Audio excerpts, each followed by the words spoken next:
Turning Point founder, CEO, Charlie Kirk. Charlie, great to have you. So last night, I knew you were on the show tonight.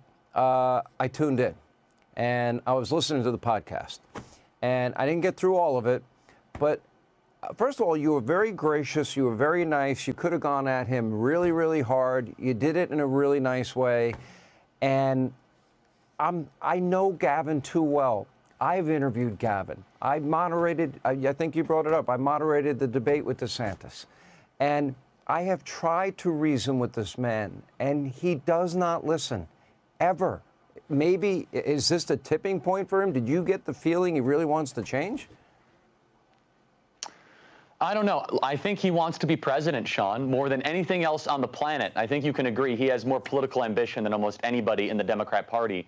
And I think he understands that the entire country is moving center-right and is accelerating at a rapid pace. In fact, we are course-correcting after 4 failed years under Joe Biden and all of the woke stuff and the anti-common sense movement.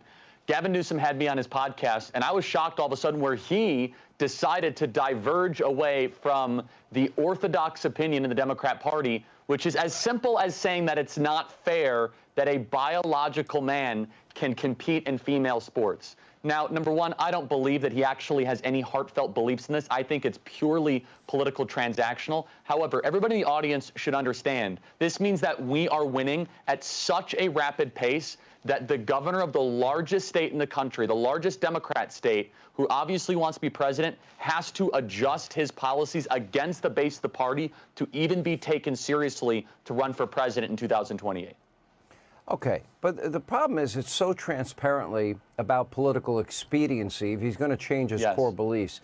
And here would be the biggest problem that I would see that he has.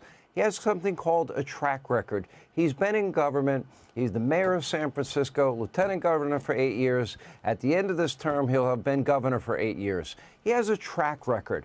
So I don't think you get to run away from the positions you have been holding for decades just by talking to conservatives like Charlie Kirk. He never invited me on the podcast. I'm offended, by the way. I'm very offended. I feel left out. Well, you should text Gavin. And secondly, you're exactly right, Sean. There was a moment of before you went on, I texted there was a him. moment of podcast.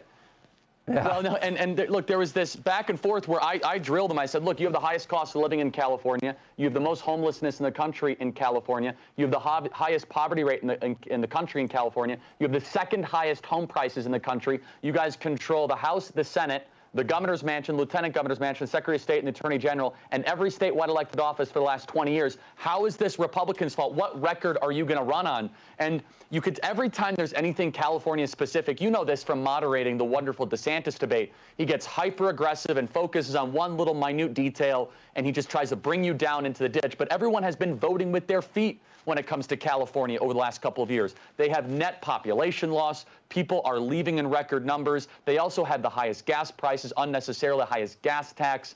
And so, look, there's nothing to run on except for the fact that he is very slippery and slick, and he's trying to reinvent and rebrand himself. And look, I'll talk to anybody at any time. And there was a whole part, too, where I even got him to tacitly admit that President Trump is unlike any other cultural phenomenon we've ever seen. He's like, oh, yeah, I went to the Oval Office with President Trump, and I had a great time with him. I said, well, are you going to work with President Trump with ICE and immigration and Border Patrol? And, of course, he had a slick answer to that as well. But I think there is a looming Democrat civil war happening because Gavin Newsom is realizing that if he does not come to the middle on a lot of issues and magnify some of his positions, there will be no chance for him in a general election. But President Trump has completely remade the American body politic, and you can start to see the most opportunistic Democrat of them all, Gavin Newsom, at least attempting to adjust with some of his rhetoric. We'll see if his actions follow. Thank you so much.